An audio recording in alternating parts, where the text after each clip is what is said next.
बिस्मिल्लाहिर्रहमानिर्रहीम। अस्सलाम वालेकुम।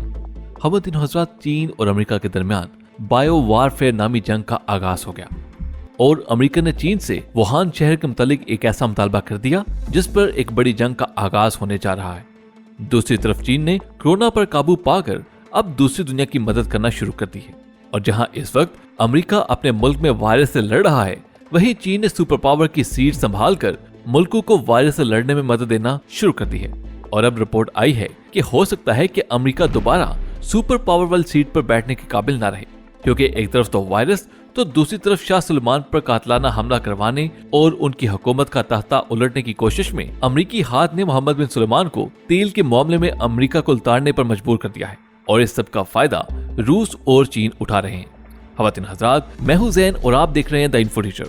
आपको मुकम्मल तफसील से आगाह करेंगे, लेकिन उससे पहले अगर आपने अभी तक हमारे चैनल द इन्फो टीचर को सब्सक्राइब नहीं किया तो सब्सक्राइब कर लीजिए और साथ लगी घंटी को दबाकर हमारी आने वाली हर वीडियो की नोटिफिकेशन बाकायदगी के साथ हासिल करें। ख़वातीन हज़रात, हालिया दिनों में फैले वायरस की वजह से दुनिया भर में एक बड़ी तब्दीली रूनुमा होती नजर आ रही है। दुनिया के तज्जियाकारों ने कहना शुरू कर दिया है कि इस वायरस की वजह से दुनिया इतना बदलने जा रही है कि अब चीन उसके नतीजे में सुपर पावर बनने जा रहा है, क्योंकि जहां दुनिया भर की इकोनॉमी क्रैश कर रही है, वहीं चीन ने वुहान में वायरस पर काबू पाते हुए अब अपनी मईशत को तेजी से बहाल करना शुरू कर दिया है। जिसके बाद अमेरिकी ऐवान नुमाइंदगान और साबिक नायब सदर जो बाइडेन की जानिब से ये भी कहा गया कि अगर चीन ने हमारे साइंसदानों को वुहान तक रसाई ना दी और वायरस से मुतालिक अहम मालूमात शेयर ना की तो चीन को संगीन नताइज का सामना करना पड़ सकता है। और ये तवक्को भी जाहिर की जा रही है कि अगर अमेरिका को महसूस हो जाता है कि चीन ताकत पकड़ता जा रहा है और अमेरिका को पीछे छोड़कर सुपर पावर बनने का ऐलान कर देता है, तो अमेरिका बायोलॉजिकल वारफेयर का बाकायदा आगाज कर सकता है।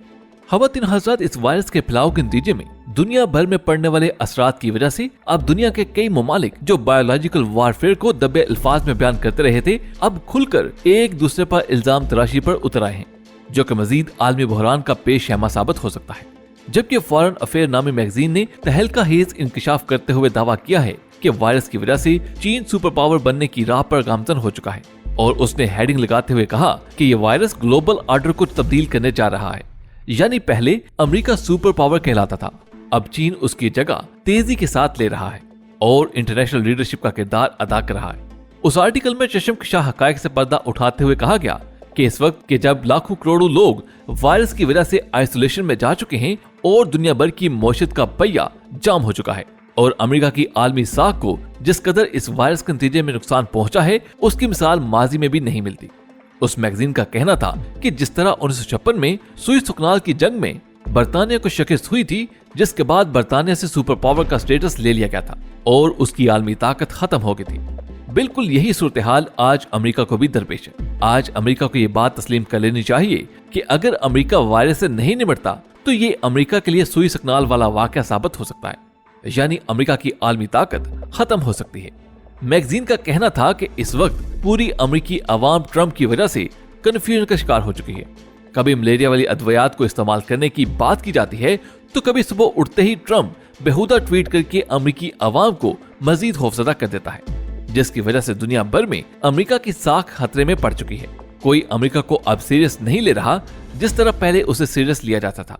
इसी तरह फॉरेन अफेयर्स का मजीद कहना था कि अमेरिका जो गलतियों पर गलतियां कर रहा है और इस बहरान से निपटने के लिए हर तरह इकदाम भी नहीं कर पा रहा, जबकि दुनिया ने अमेरिका से उम्मीदें भी लगा रखी थी कि वैक्सीनेशन के हवाले से कोई बड़ा ब्रेक थ्रू हो सकता है, लेकिन ये सारी उम्मीदें खाक में मिल चुकी हैं और चीन ने आर्मी लीडर का किरदार अदा करते हुए दुनिया को वायरस से निपटने के लिए हिदायत देना शुरू कर दी है और चीन तेजी के साथ अपनी मईशत को दोबारा बहाल कर रहा है और इस वक्त दुनिया चीन की तरफ देख रही है और चीन की अद्वियात और उसकी साइंटिफिक रिसर्च को काबिले एतमाद माना जा रहा है, क्योंकि इस वक्त चीन दुनिया का सबसे बड़ा मेडिकल इक्विपमेंट का सप्लायर है और मेडिसिन में इस्तेमाल होने वाला मटेरियल का सबसे बड़ा सप्लायर भी इस वक्त चीन है।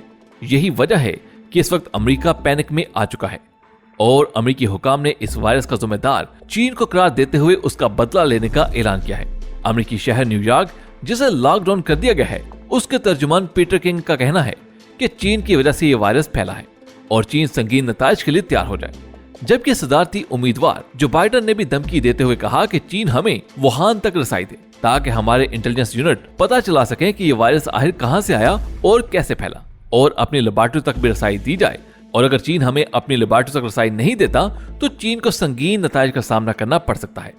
यानी इससे अंदाजा होता है कि अगर अमेरिका में मामलात खराब होते हैं और उसके नतीजे में चीन सुपर पावर बनता है तो अमेरिका चीन को नुकसान पहुंचाने के लिए बायोलॉजिकल वारफेयर का आगाज भी कर सकता है, क्योंकि इस वक्त अमेरिकी हेल्थ डिपार्टमेंट की जानिब से जो रिपोर्ट मौसूल हो रही है कि मजीद 18 महीनों तक अमेरिका को अपनी मईशत लॉकडाउन करना पड़ सकता है और इससे निपटने के लिए 1 साल से ज्यादा का अरसा दरकार है। और तुर्किश न्यूज़पेपर ने दावा किया है कि इस वक्त अमेरिका में शदीद बगावत के खदशात पैदा हो चुके हैं, लोग तंग आ चुके हैं और सड़कों पर निकलने की तैयारी भी कर रहे हैं। और जिस तरह से तेल की कीमतें नीचे आने और वायरस की वजह से जो मुआशी नुकसान अमेरिका को पहुंचा है उसका जिम्मेदार ट्रंप को ठहराया जा रहा है। यही वजह है कि अमेरिकी रियासतों में अमेरिकी फौज को तैनात किया जा रहा है ताकि मुतवक्के बगावत से निपटा जा सके। और इस वक्त की इत्तला के मुताबिक अमेरिका के 27 शहरों में अमेरिकी फौज को हंगामी तौर पर तैनात किया जा रहा है, जिसमें न्यूयॉर्क, कैलिफोर्निया भी शामिल है। खवातीन हजरात, दूसरी जानिब ऑयल प्राइस नामी जरीदे का दावा है कि अब अमेरिकी कंपनी शेल का पत्ता साफ होने जा रहा है। अगर तेल की कीमतें ऊपर भी आ जाएं, तो तब भी ये अमेरिकी कंपनी को नहीं बचा पाएगा और अब अमेरिकी शेल कंपनी माजी का किस्सा बन चुकी है। जबकि CNN का दावा है कि सऊदी अरब अब तेल की जंग जीत चुका है और अमेरिकी मईशत की कमर तोड़ने में सऊदी अरब ने अहम किरदार अदा किया है। जबकि ये भी कहा गया कि सऊदी अरब अमेरिका को दचका पहुंचाने में रूस से भी बाजी ले चुका है और तेल की दुनिया में एक बार फिर सुपर पावर बनकर सामने आ रहा है। खवातीन हजरात, ऑयल प्राइस नामी मैगजीन का दावा है कि तेल की कीमतें दोबारा ऊपर आ भी जाएं, तो भी अमेरिका को तबाही से नहीं बचा सकती। अब जो नुकसान हो चुका है उससे निकलना अमेरिका के लिए इंतहाई मुश्किल हो चुका है। CNN ने दावा किया है कि इसका क्रेडिट सऊदी अरब को जाता है, जिसने तेल की जंग बिलाहर जीत ली और अमेरिका को पछाड़ कर रख दिया है। तेल की जंग छेड़कर सऊदी अरब ने अमेरिकी मईशत को नुकसान पहुंचाया, उसका तकाबर रूस के साथ किया जा रहा है। CNN का कहना था कि सऊदी अरब अप्रैल के महीने में रूस से बाजी ले जाएगा और सऊदी अरब की जानिब से तेल की ये जंग उस वक्त तक जारी रहेगी जब तक अमेरिका से तेल की बादशाहत का ताज वापस नहीं ले लिया जाता।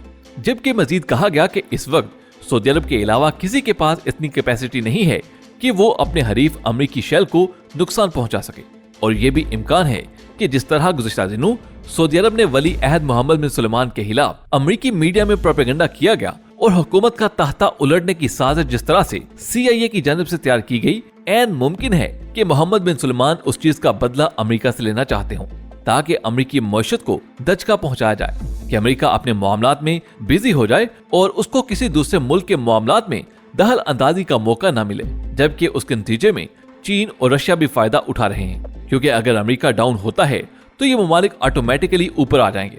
CNN का मजीद कहना था कि सऊदी अरब तेल की जंग जीत रहा है क्योंकि सऊदी अरब $12 फी बैरल तक बर्दाश्त कर सकता है, जबकि रशिया $19 फी बैरल तक तेल की कीमत बर्दाश्त कर सकता है और अमेरिका $23 फी बैरल तक कीमत बर्दाश्त कर सकता है। लेकिन अब तेल की कीमतें $23 से भी नीचे आती जा रही हैं, जबकि वॉल स्ट्रीट जर्नल का कहना था कि अमेरिका तेल की जंग खत्म करवाने के लिए मुदाहलत करने का इरादा रखता है। अब देखना होगा कि ये मुदाहलत किस किस्म की होगी और इससे आगे क्या सूरत हाल सामने आएगी। खवातीन हजरात, यहाँ एक सवाल ये भी है कि क्या कुछ हफ्ते पहले तक किसी के वहमो गुमान में था कि हम इस किस्म की सूरत हाल से दुचार हो जाएंगे जिस सूरत हाल का सामना हमें अभी करना पड़ रहा है, यानी लॉकडाउन। क्या किसी ने सोचा था कि एक मोहलिक जरासीम आलमी मशीन का पहिया रोक देगा? कौन तस्वर कर सकता था कि काबे का सहन और वेटिकन का अहाता खाली हो जाएंगे और मस्जिद नबवी के सहन और न्यूयॉर्क शहर में कारपोरेट दफातर बैक वक्त खाली दिखाई देंगे? और क्या हमने सोचा था कि हम अपने करीब तरीन अजीजों अकारब से ही खौफ में मुब्तला हो जाएंगे? क्या हमारे ख्याल में ये बात भी आई थी कि चंद दिन पहले तक जो मामलात हमारे इज्तिमाई वजूद के लिए नहायत अहमियत के हामिल थे वो यकलख्त गायब हो जाएंगे? चंद हफ्ते पहले तक ईरान और अमेरिका के माबैन जंग छिड़ने के इम्कानात कहाँ गए? सऊदी शाही खानदान में फूट पड़ने वाली बगावत की खबरों पर कौन गौर कर रहा है? या सदर ट्रंप के मुआहदे की फिक्र किसे है? क्या अभी मोदी जनूबी एशिया में एक न्यूक्लियर जंग शुरू करने के बारे में सोच विचार कर रहा है? किसी को कुछ इल्म नहीं है कि आने वाले दिनों या महीनों में ये वबा क्या शक्ल इख्तियार करने वाली है। हमारी साइंस, हमारी इज्तिमाई दौलत, हत्ता कि सारी इंसानी हुनरमंदी मिलकर भी अब तक हमें इस बदतरीन खौफ से निजात दिलाने में कामयाब नहीं हो सकी। सो अब हमारे पास क्या चारा है? हम क्या कर सकते हैं? इस बारे में हमें कमेंट्स में जरूर बताइएगा। खवातीन हजरात, वीडियो पसंद आने की सूरत में इसे लाइक करते हुए फेसबुक और व्हाट्सएप पे जरूर शेयर कीजिएगा। आपसे मुलाकात होगी अगली वीडियो में। तब तक अपना बहुत सा ख्याल रखिएगा। अल्लाह हाफिज।